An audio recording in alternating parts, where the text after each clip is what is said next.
the whole time we've had this radio station for the most part. When he got elected our first year, and he's always around now, except for the Biden years when we don't know who was president during those days, but somebody was. But Trump's been around and on the scene and in the headlines the whole time, and he has generated story after story today. And we're going to get into them, and we're going to get into the Brown investigation that still has people transfixed in our area. And there are new developments this afternoon that we'll be able to impart to you. But the first thing I'm going to start with is, well, we'll start with our own weather. We've got a level 1 severity risk tonight. Believe it or not, we have some storms coming through after the light rain earlier today. That should be around 7 o'clock for the Birmingham Metro, a little bit later for people to the east, a little bit earlier for people back to the west. And that'll just be some rumbly type storms. We're not expecting to have any real damage from it. Level 1 out of 5, but they did extend that advisory out just a little while ago and tighten up the timeline. So keep an eye on that tonight when you're doing your things. But then, of course, we got this breaking story out of North Carolina of a plane crash, a very fiery private jet crash in Statesville, North Carolina. And apparently it is Greg Biffle and his family. Greg Biffle, well-known NASCAR driver. I'm not a NASCAR fan, and I knew who he was. And I was like, how do I know who Greg Biffle is? Because I really don't watch sport, but I remember him now. He was a hero during Hurricane Helene. He also has a private helicopter. And what I can't remember is if he was also piloting the helicopter, because sometimes these NASCAR guys, they become pilots. They fly their own planes. They like to do these things in the off time. And wasn't that the case with Davey Allison, too? Wasn't he flying that helicopter that crashed out at Talladega? Some of y'all would remember that. But he used his own helicopter during Hurricane Helene to help rescue people and deliver emergency supplies as the Biden administration utterly failed in their response to that. And so it took a lot of private sector people to come to the rescue. And they say he just went so over and above board, gave willingly of his resources to help his neighbors there in North Carolina. So tragically today, we believe 6 people were killed in that crash. And there is a picture of Greg Biffle, his wife, and his 2 children that's circulating around on the internet. And it's just, that's a bad way to go, man. Apparently the plane took off. This was a Cessna 550, sort of a corporate jet, very small corporate jet. And it took off, but had to turn around and come back to the runway. And that's when it came down hard and exploded in a fireball and was immediately all over the news. So a tragic story as we get going today, too. And, man, the list keeps going of other things. Before we dig into the developments in the Brown University case, let's talk about the inflation numbers. That was another headline maker a little while earlier today, coming in at 2.7, beating all expectations. A lot of expectations where it was going to be 3.1. That's the core number 2. That's the yearly number now that we're at the end of the year, or the 12-month number. And that is incredible. It's lower than expected. We're getting down to the target area of inflation that you want. In our best years, when inflation is low, it's usually about 1.8%, right under 2. You like to keep it in the low 2s or under 2. And although that number is not where we want it, think of the dramatic turnaround since the 9 point whatever inflation that we had under Joe Biden, which we're still trying to work our way out of. We're trying to grow. We've got to grow our way out of it. You can't just expect those inflated prices just to retreat. Some things have, but we have to increase our pay. We have to improve the economy. We have to make things more affordable, drop the interest rates. Y'all know the whole sequence. Get the energy prices down. So right now, the stock market is flirting with record highs. And as far as energy, we are setting records for our production here in the United States. Some of the Middle East peace deals that have been struck are helping keep production going in that part of the world because it's all interconnected. It's a global commodity. So things are looking up in a lot of regards with that. It'll take a while for that to matriculate into people's wallets. But in this coming year, the average household could save $20,000 on some of their taxes this year, potentially. There'll be some dividends and rebates. Last night, of course, Trump baited the whole country into watching that speech. AJ, you stayed up here. I was surprised at how short it was. And then as soon as he said, and good night, he yelled for a little while. I thought he was too yelly and almost angry, but still, he does this 15-minute scripted thing, and that is so unlike Trump. And what was that? Well, this is what it was. Somebody in the White House floated that he was going to declare war on Venezuela with the intent to see how it would get leaked out. And sure enough, where did we hear about that? Tucker Carlson. Mm-hmm. Tucker Carlson quoted somebody in Congress that swore to him that that's what Trump was going to do tonight. Congress had already been given a heads up. That was a total lie. And they did that, and it got out. Tucker wound up being kind of a useful idiot because once he put that out, we all went, well, maybe he is, maybe he's not. Who knows? We'll wait and see. The White House never said they were going to talk about that. They never telegraphed that at all. They let leakers do it, and every single network, I mean, the Cartoon Network had it on last night. They all had it on. Whatever network carries the Golden Girls, they dropped the Golden Girls, and they all carried Trump. And so as not to give them an excuse to dip, he compressed it into 15 minutes, probably in the first time in the history of his presidency. He got a speech done in 15 minutes. And so he got all his points across to a massive audience of people, some of which who had no choice but to sit there and to listen to it. It was a well-written speech. I thought he was too harsh in his delivery, but that's just Trump, and people know him by now. The truth is, he makes a good case as to how big a mess this country was in with all of this. I mean, the inflation was running away, interest rates were higher, gas was higher, the border was still being invaded, the country was being poisoned to death with fentanyl, and a lot of that's been stopped. They have put the brakes on it in less than a year, and before you stop a train and turn a train around, I guess you got to stop it before you can turn a big giant ship around, which is really our country. To use a better metaphor, you got to slow it down, and we've slowed all that down.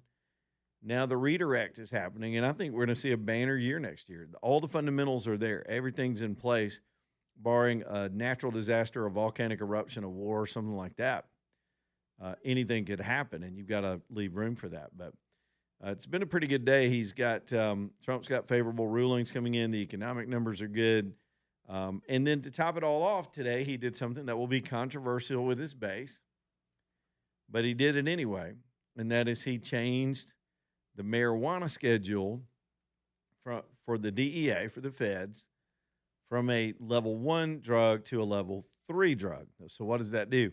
Does it legalize marijuana? No. But it deconflicts states that have gone to either full-on marijuana recreational use or states that are doing medical marijuana testing and exams. We've got a messed up system where the feds have it as a class 1 drug, creating a felony, as opposed to a low-level drug in a class 3 where those implications are taken away. It almost decriminalizes it, not completely, but reschedules it in a way that makes it less criminal, and then that opens the door for researchers. So Trump today was surrounded by doctors and researchers who were applauding this effort, and here's why. Even if you're a marijuana opponent, and I've got friends that have had their kids go off the deep end and they blame marijuana being the gateway drug, and I've got friends that smoke marijuana every single day and see no harm in it whatsoever. And then I asked them, well, explain how there's no harm. They go, what? What did you say? I'm kidding. So you've got this conflict between the states and the feds, and then you've got researchers that need to be doing legitimate research on broad scales with the drug to find out both its benefits and the harmful side of it. In what ways is it harmful? In what ways is it beneficial? We don't know. We're guessing at it. And that's why the public gets hit with all these confusing stats from proponents of either side, because we don't have clear, definitive research based on certain conditions. I do think there's an absolute pain relief need of people out there, but right now we've got this thing in some states called medical marijuana. Alabama's attempting to do it, but we can't get the incompetent bureaucrats down in Montgomery to even figure it out. We got states all around us have pulled it off, but with these people in Montgomery they botch everything down there and layer it up with stupidity, and they can't get a legalized grow, distribute, and make available to medical patients pain relief. They can't figure that out. So they've yet to get that going. Anyway, it's a money grab. It's everything. It's like the lottery stuff. It's always people fighting over a pot of money, potential revenue. The bottom line is, and I listened to an analyst. This is not me talking. This is me really repeating all the stuff I've heard about it since the rescheduling. It's interesting because a lot of the people that are doing medical marijuana, say down in Florida, are self medicating. In other words, you get your card, right? You get approved for it, and the state will generally approve the condition, whether you're making it up or not. They'll approve your condition for you to have access. And then you go sort of dose yourself. And you go to these clinics and you get whatever you choose to buy underneath your card. So, again, not to turn it into a prescription drug, but that's not a true medical use because also the THC levels have changed drastically over the years. And some of it's much more potent. And so people are overdosing themselves. Some people may be underdosing themselves. And I guess if you're in critical pain and you really are a medical patient, you use whatever you need to make the pain go away. And that's how you figure out the dosing. But true research could sort of fix that. It could make it prescribable in ways that actually are targeted at the use of it.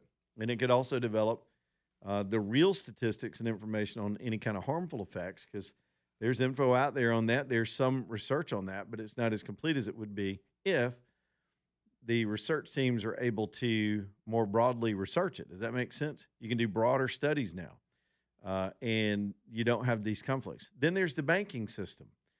You've got federally regulated banks that have been refusing to do business with these marijuana operations, whether you're doing a farm or you're having a retail outlet. And so they have to operate, these people have to operate in cash. They can't work through the federal, any banking system governed by the feds. So it creates a whole nother conflict for them. And so that whole industry would get smoothed out and maybe more streamlined and mainstreamed if it could participate in business like everybody else. What happens is when they've got some of these people who want to open a legitimate shop for legitimate uses, they can't get access to the same capital that other businesses can because of the product.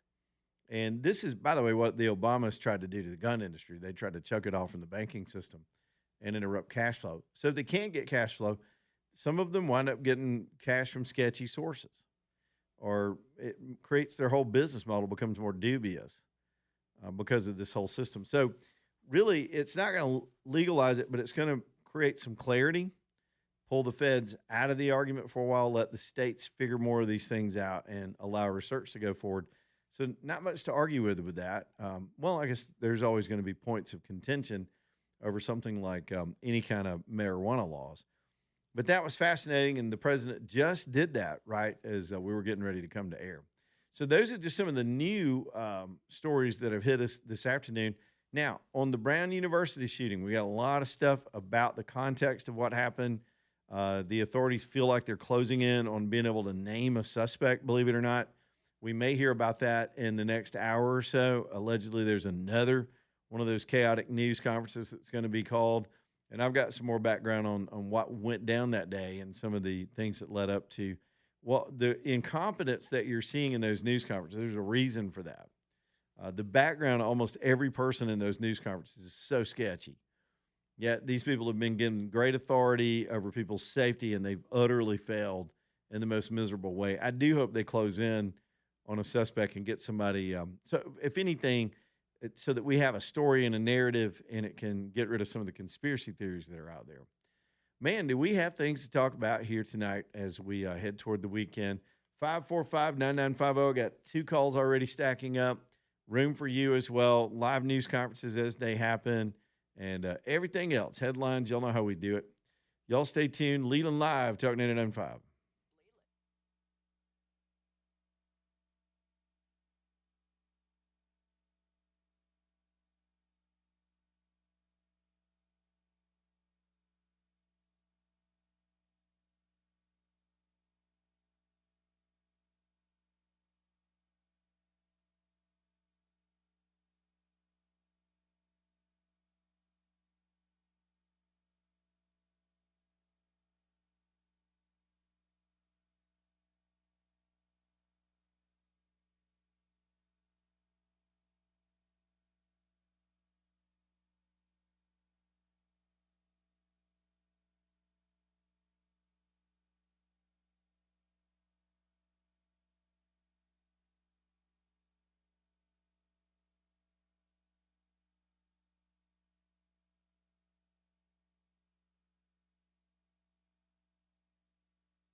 It's 2:23, Leland Live, Talk 99.5. I get in planning mode this time of the year because, here comes the new year and I've got sort of things I want to get done this year. Some of it's fun, some of it's work. For some of you, it means getting a building built.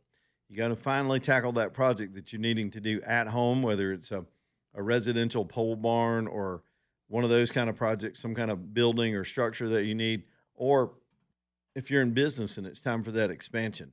All American Metals over in the Bessemer Hughtown area, they're the company to take care of whatever it is you're planning to do. They're a fully integrated company, which means from the design work to the building of the building components, all of those steel components, they produce all of it themselves. So they've got control of the process. They can go and double check that everything's lined up, designed right, ready to ship, that it's going to be correct, then package it all up and get it to your build site. If you need help with someone to help you get it vertical and get it out of the ground, they can do that too. Man, these guys are great. Great patriots, 2 generations, been in the steel business since the 60s. And I am kicking myself that I didn't know about them years ago when I did my own building project on my property. It would have been a whole lot. I'm telling you, I probably would have saved a lot of money and a lot of headache trying to figure out how to get it all done myself. It is All American Metals, aa-metal.com. aa-metal.com. All right, got a couple calls. Weed calls. Yeah, I figured that would generate. Any other day, we could talk about that for 4 straight hours, but we got all this other stuff. We'll start with Robert in Coleman. What's up, Robert? Yeah, I'm just curious. What are they comparing against, saying the THC has gone up? Because back in the 80s, I got some of the stuff Uncle Sam grows. 2 hits, and you didn't care what your name was. Well, I appreciate the anecdotal story. Stronger. I'm just listening to the experts that say that they've been able to genetically modify, and some of the growers, even in the legalized part of it, the people that are legally growing and legally selling in medical states, that they've created stronger versions of the drug. Say what now? It saved me several $1,000s. There it is. I broke my finger on a Friday night, and one joint got me through till Monday morning when I go see my doctor to get a cast instead of paying the emergency rates. There's Robert with his war story with weed. Thank you, Robert. Appreciate it, buddy. Here's Richard the cop. What's up, Richard? All right, Leland. When I moved to Oklahoma in 2014, medical marijuana was not a thing yet. They passed that act in 2018. We went to a class with the Oklahoma Bureau of Narcotics in 2019, and within 1 year, there was 57,000 plus dispensaries in that state. Good Lord. Now, you talked about the money. You've seen Tulsa King, where Dwight opens a safe at the marijuana place that's full of money. That's exactly the way it is, because the banks, they can't deposit it because the feds will come in and seize it. Yep. Well, long story short, you can't get police to protect those things because the police departments won't let you work security at a place that is doing something that's federally illegal. Now, you end up with Joe the security guard. And in that process, right here, and that process creates, the criminals took about 1.5 years up there to go, that's money up there. Let's start robbing them. So we were having security guards getting shot, our criminals getting shot. A lot of cash. Exactly, a lot of cash. Yep. Now, one other thing, if you get a medical card, your right to concealed carry goes away. You can't buy a gun in the store if you got a medical card, and they will put those 2 databases together. So they'll have a state agency controlling that will put together a list that crosses over to the people that background check, like Utah Pong, when you go buy a gun. That was a question I had today, Richard. Will the ATF also change their form if the DEA is going to have a different drug schedule? Does it matter on the Fed form of whether or not that federal law? In other words, does it deconflict that too for some people that are in states? Leland, the yellow form says, "Are you a user of illicit narcotics?" Right. So unless they legalize it fully, medical card or not, if it's federally illegal, you are a user of illicit narcotics, and you cannot purchase or own a firearm. Which is a good point, because what they did today was reclassify the schedule. They didn't legalize it. It would take an act of Congress to do that. So the thing of it is, Leland, what I'm trying to tell you is crime's going to go, and you're a real estate man, right? Yes. Okay. Another thing you ain't thought about that I know because I dealt with it personally. What's When that? I went to move and sell my house, me and the closing attorney both had to sign documents saying that we were not straw buyers for the cartel so they could come establish a grow in the United States. Yeah, yeah, that is part. And that's a whole different, separate issue. It's not really a marijuana issue, but it is part of this whole keeping the drug growers down because you got legal and illegal growers side by side in this country right now, for sure. Well, OBN was going up there constantly busting legal growers Yep, yep, and for selling their product to the cartels. fascinating. Because the illegal market, the black market marijuana that we currently have today in Alabama, it was still very prominent in Oklahoma. Richard, good So- stuff, man. A lot of information on the backstory on all this stuff between here in Oklahoma. Got to run. Keep it up. Roll Tide, boys. All right, buddy. There's Richard Knight. His phone started cutting out on him. All right, we're already at the bottom of the hour. We've still got a lot to do today. Again, we're keeping our eyes on this potential news conference out of Rhode Island. Let me give you an update after this break on what we picked up on today about some of the environment of this issue and some of the what others think the cops are onto or not onto. We'll weed that through and then find out whatever it is they say in about 30 minutes. They've not been very forthcoming. They seem to be protecting something, and we don't know what. We can suspect, but we don't know for sure. Maybe that'll create some headlines here in the 30 minutes. Leland Live, Talk 99.5. Here we go.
All right, 2:33 as we are just getting cranked up today and so much to do.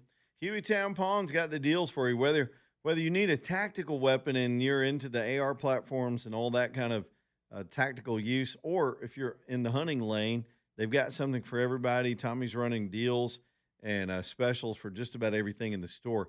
Now, just overall, this is a business that started for years. They were known as the Hueytown Pawn Shop, but they got into so much of the gun business, they just created a huge gun counter, became blacksmiths, got really into the industry, and they've just got a line and an approach that's different from a lot of the gun stores you're going to see because there's really good value here at Hueytown Pawn on the accessories too, like sound suppression. Man, they have stocked up on it as the tax stamp goes away in a couple of weeks, and there's going to be a run on all the suppliers. That's already started. Well, they just went ahead and got ahead of it, and they have got a vault full. When I say a vault, their vault's the size of a room full of sound suppressors. They've got a lot of scopes on sale, the Vector scopes. It just goes on and on. Now, they're running specials on, let me make sure I got this right. On the hunting side of the store, the Ruger American Gen 2 rifles in every of the calibers. Somebody needs a nice hunting rifle for Christmas, $539. That's a good price all day long. You can't beat the Ruger brand. And they've got all the calibers that they have in stock, all of them the same price, $539. And then over on the tactical side with the Radical ARs, they've got the AR pistols and the long guns. Those are $389.99. So $389.99 on the AR platforms. Look, I've messed around with those Radicals. I know quality when you put it in my hands. And I sat there, while I've not fired one, I sat there and played with that gun, checked it out, broke it down, put it back together. Those are well-built weapons, and that's an incredible price on an AR platform. A lot of calibers in that, too. So go see Tommy and Adam and let them get you outfitted. They've also invested in some incredible technology to get your background check information processed quicker with their digital setup. It's just a great shop. They're gunsmiths, too, and they can help do things, whatever it is you need added or changed on your weapons or serviced. And in addition to all those things, they've got a nice pre-owned selection because they do have a pawn license, and people they can acquire pre-owned items pretty easily, and they've got a lot of selection on that. Again, handguns, hunting, all of it. It's called Hueytown Pawn. Before you go buy a gun somewhere else, at least go by there and take a look at the values and the prices and get to know those guys. Hueytown Pawn, Brook Lane Drive, Hueytown Pawn. All right, let's go to Browntown before we get to this news conference. So we've got reports today. We'll start during the event. When there's a mass casualty event, in my mind, I always triage it into 3 phases. It's the way we did a shooter security training conference years ago that drew thousands of people. It was a real success, but I learned a lot working with the professionals. So we triage like investigators even look at any kind of incident. So I look at everything that happens before that shooter got in that building, and that's the security disposition of the campus. To me, that is one line of stories about what happened at Brown. The other thing is the shooting itself, what happened while it was all going down. And then phase 3 is always the investigation, the triage, the medical support, the police response, everything that comes after. As far as we know right now, and what we're watching with these people at Brown University and, of course, the city of Providence, they have failed on all 3 phases epically. I mean, it's just stupidly, if it wasn't for such tragedy, it'd be comically inept. And we're seeing that every day in the news conferences. You can see they're fumbling around because they have botched everything heading up to the shooting and then during the shooting and then after. So I tell you what, why don't we just take these in that order, okay, while I try to break down what we've learned today. In the run-up to the shooting, the campus security chief, who they barely let speak, I think they let the guy talk last night. They know he's incompetent. This guy was fired, I think it was in Provo, Utah. He had a job as a security expert, a chief out there, and then his credentials were challenged because he lied about his background and his credentials. So they fired him, and he resisted under protest, didn't want to lose his job. They got rid of him because he was a fraud. And Brown scooped him right up. Brown was in the midst of doing their whole DEI experiment where it doesn't matter if you know what you're doing, but if you fit our identity checklist, we're going to hire you. We need to check these boxes and meet our quotas. So they hired this idiot who had deceived a whole town in Utah and gave him a job. Since then, his own police union has had a no confidence vote. And now we find out that the security vehicles that were riding around on campus, one of them passed the shooter, didn't have a camera in it. I think Roscoe P. Coltrane on the Dukes of Hazzard had a camera in his car, even in rural, fictional Georgia back in the 80s. I mean, it was a huge camera, but I mean, cameras in cars, cameras are super cheap nowadays. There is absolutely no public safety reason why you wouldn't at least have a dash cam. Body cams, they're still getting out there, and they're helping tell the true story of policing. I love the body cams. We're finding out what the police have to deal with nowadays. So they didn't have that. The cameras around campus were understanding. There had been a request of some pro-Palestinian / anti-Trump / civil rights, whatever the hell, people for the campus to start turning some of the cameras off. And we had heard rumors of this yesterday. To take the cameras down in certain parts of campus because, quote, they were a sanctuary city. And this goes to the mayor.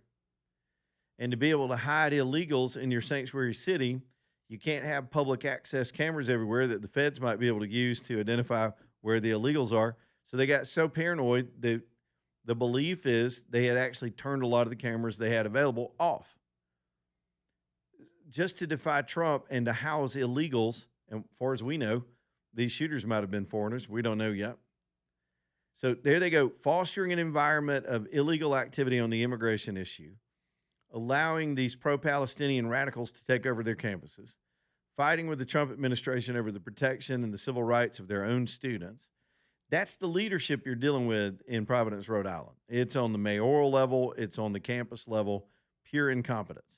Let's talk about the police chief who barely can speak English. His brother was just busted for running a drug cartel in Rhode Island. And he's the police chief. I could keep going. Some of the comments in the past from the mayor, their disposition toward policing, even the chief doesn't like police. It's probably why they hired him, because of his politics. It damn sure wasn't his competence, because we've seen that every day. So in the run-up, in that phase of this whole thing, pure, utter, unadulterated incompetence, because of the wrong priorities, because of these DEI hires and this social engineering stuff and don't enforce laws because we don't agree with the laws. That's what they were all about in that city. That's what sanctuary cities get you. It's a pattern all over the country. So now it caught up with them. So what is it that they're hiding in these news conferences? Why are they so lacking in being forthcoming over the most basic Barney Fife investigative questions anybody would have asked in the immediate hours of the response? Now, it could be that they know who the shooter is and his connection to the university, and they're trying to hide that. Could be that they know the politics of the shooter, and they're trying to hide that. It could be that they're covering their own butts because they pulled these cameras. They didn't have the swipe system on the building. They didn't have a security guard walking the campus in that area. There was a Hispanic talk show host, reporter type from that area that drilled down on them at the end of that news conference last night, and they shut the whole news conference down when he asked about them taking the cameras down over the sanctuary city issue. This thing's going to get ugly just in the aftermath. The lawsuit should be piled a mile high against everybody that failed these kids, that failed Ella Cook and that other young man that was killed. And of course, we know her name because she's from our community. So all that incompetence before the first shot was ever shot. Now there's this what happened during. There are reports tonight that the campus police responded to the building but didn't go in. It's the same thing we saw down in Florida, same thing we saw out in, Utah. There was a shooting out west where the police chief did a stand down.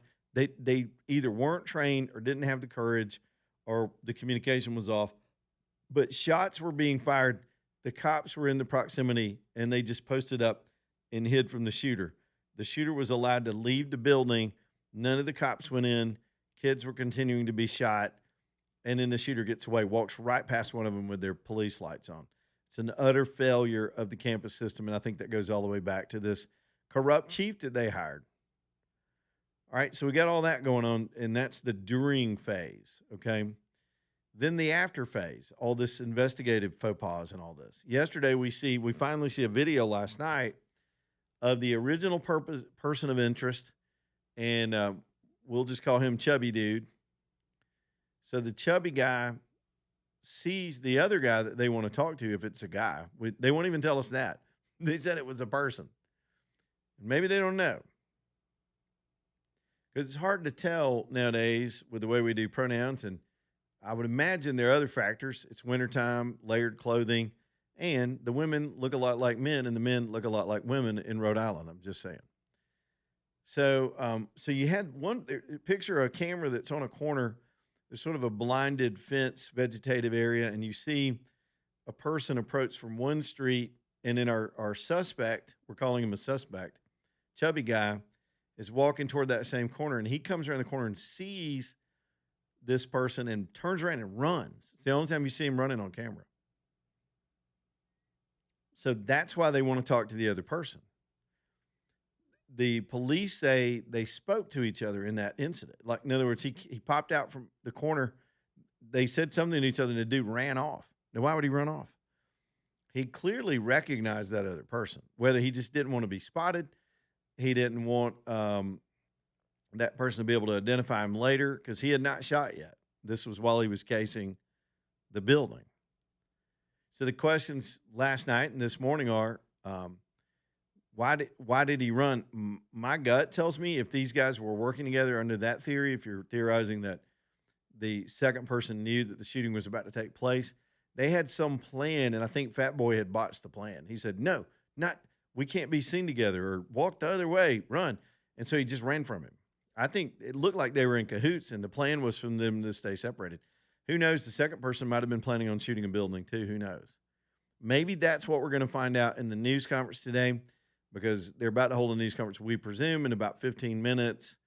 That's the call time for it, and there's a room full of people that have gathered where they think they're closing in on the original suspect. I don't know that the second person's now come forward to say, yeah, I know exactly who that was. I know that guy. I've seen him before. He goes to my mosque, whatever. I don't know if that's what they have, or they've got better refined images. But it has been botched. It's botched in every single phase. And there's other stuff too about it that we've determined today. But allegedly in this update, as opposed to the previous updates, they're going to have some, quote, new information. Now, the problem they're having, let me just talk about the PR of it. Let's all quit being Matlock. I'll quit being Geraldo over here and trying to solve the case. Like, it's our instinct to want to do that, use our gut instinct, try to figure stuff out on our own. But they are asking the public for help. So they're baiting, chumming the waters with anything they can to see if they can get information to come forward. And anytime you do that, you're going to get inundated with bad information. You got to sort through all those tips. And it's why sometimes police are hesitant to put too much out there because they don't want to be overwhelmed with false leads. It wastes a lot of resources. I absolutely understand that. But in the news conference, I'm a PR guy. This has been my whole life. It's been almost my whole life. PR, communications, all that stuff. They've got too many people talking. They've got politicians that don't have any case knowledge or investigative skills. They don't need to be talking to the community. Everybody, the university president, now I'm glad they're talking because they're being bombarded by a local media apparatus that's been good. They've been good. They've been pressing these guys, doubling back on their questions, putting them up against the wall with their failure to be able to disclose. The public there, if you think about it, unlike us back here in Alabama, our hearts are broken for our neighbor over in Mount Brook and the Cook family and everybody that knew this young lady, her churchgoers, everybody we're hearing from now. For ours, it's a sadness and an outrage. We want justice. For that community, it's an ongoing crisis. For the people that live there, there's a shooter on the loose, and the cops don't seem to have a handle on it whatsoever. And then you got this MIT thing up the road that's also spooky. The Daily Mail ran a story today saying that was an Iranian hit job. This guy was a nuclear fusion expert, and the Israelis have been known to take out Iranian nuclear experts. Maybe it was retaliatory in that way. This guy was a Jewish nuclear fusion professor, and the Daily Mail is reporting that their intelligence is saying that the Iranians sent a hit squad after him. Good Lord. Now, that would mean these two cases could not be connected, I would presume. But still, y'all, this is a crazy time. So the point of bringing the other case up, it's just 50 miles up the road. They've all heard about that too. Yet another campus violence incident. The town's unnerved. So on behalf of their own people, the local reporters are drilling down on these public officials. Back to the PR angle. They got too many people talking. They need to give their information up front. They don't need to be congratulating themselves or defending themselves on anything. They need to understand this case has to be prosecuted.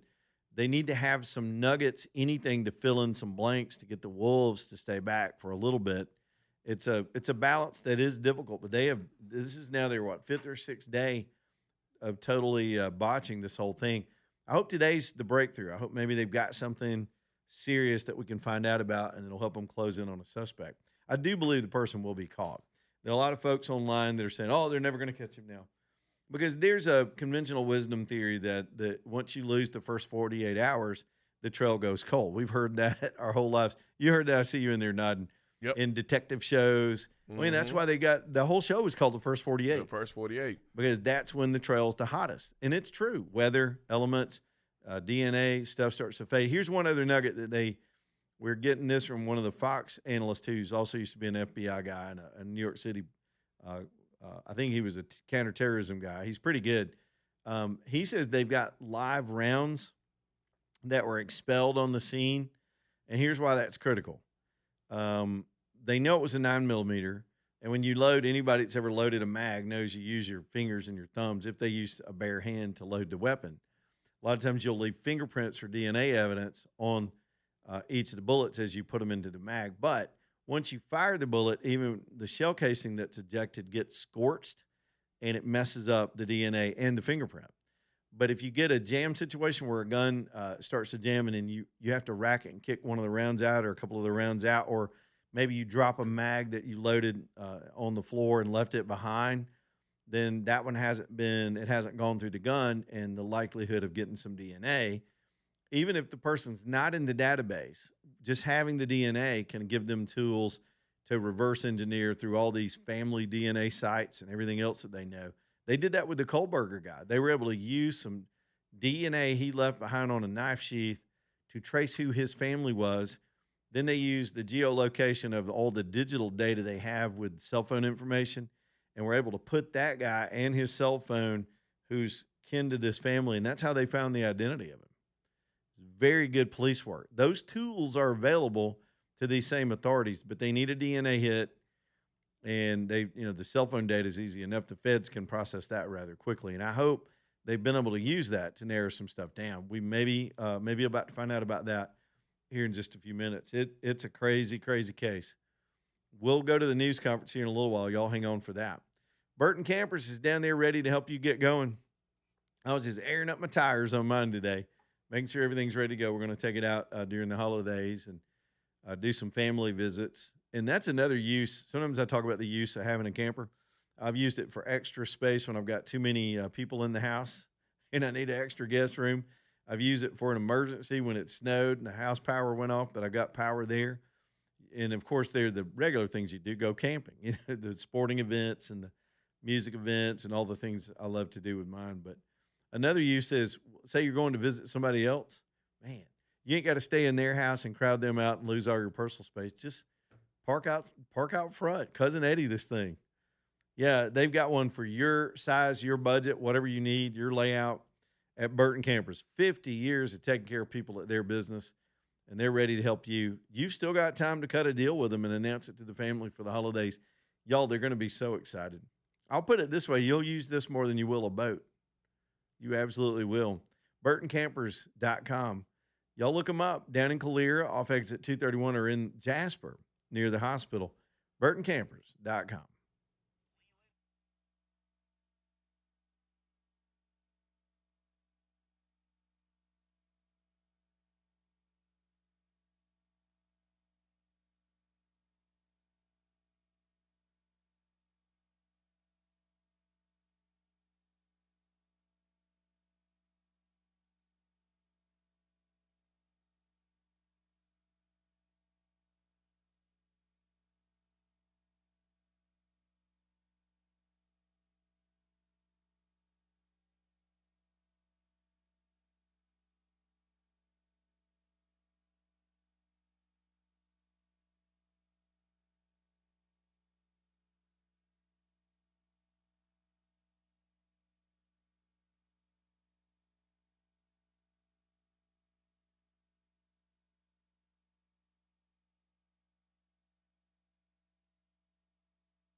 All right, 256. Gutter Cap bringing you the show tonight, too, man. This is a good time of the year to get that done. Let's talk. The leaf season's mostly over, and if you don't have your gutters covered, they're probably already full of leaves, but we're done with that now. If you're going to get them cleaned out, might as well get them cleaned out when it's the worst. We do have more rain coming through. We get a lot of rain during the wintertime, so get this done. Gutter Cap's going to come over, clean out everything, check the way the gutters are hanging, and make sure the seams are good, everything's flowing, and then install their patented one-piece all-aluminum system. When I say one piece, it's each section. I think they, of course, have to piece the corners, but they've got a patented system for doing that. It eliminates trouble. One, the aluminum withstands the elements and lasts for years. It's just probably the best material for this all around. The way the screens are made, the filtration side of that just works perfectly. That's what they patented. And then, of course, they produce them on site, so everything fits perfectly. They've got a 45% off deal right now at Gutter Cap. I'd take advantage of it. They sort of bring this deal out sometimes, and then they go away and then they come back. So right now, Chris says they're gonna throw that 45% off their retail price. Come out, do all that work for you, get it done now that fall's done, and you're never gonna have to think about it again. You don't have to pay people to get up there. You're not gonna get up there, and most importantly, your house is protected because those gutters have a job to do and they need to be able to work. Gutter Cap of Birmingham. Go to Gutter Cap Birmingham to get that 45%. Tell them you heard it here to get that deal. GutterCapBham.com, GutterCapBham.com. All right, two developments because this stuff seems to leak out ahead of the news conferences. We're understanding that the police are looking now at a link between the Brown shooting and the MIT professor murder. Hello? We didn't really have to suspect it, but it was just eerie that those two happened close to each other. I remember reading when the MIT story came across, I thought, this is weird. Remember, AJ, we Googled it and figured out it was only about 50 miles up the road. I knew those two were close. So that may be something they talk about in the news conference. And we also are understanding, several outlets are reporting right now that they have the suspect ID'd. In other words, they know who they think the shooter is, and they've sought a warrant for that person. So now they go out and try to find them and roll them up. That's probably what's taking place right now this afternoon. Who knows where the person got off to? That would seem to indicate they're going to quit asking the public's help for the ID. They've had a break, and they're probably going to announce that identity here in just a little bit. Then, of course, the missing information will be motive, then all the other butt covering from the craziness that has been this story.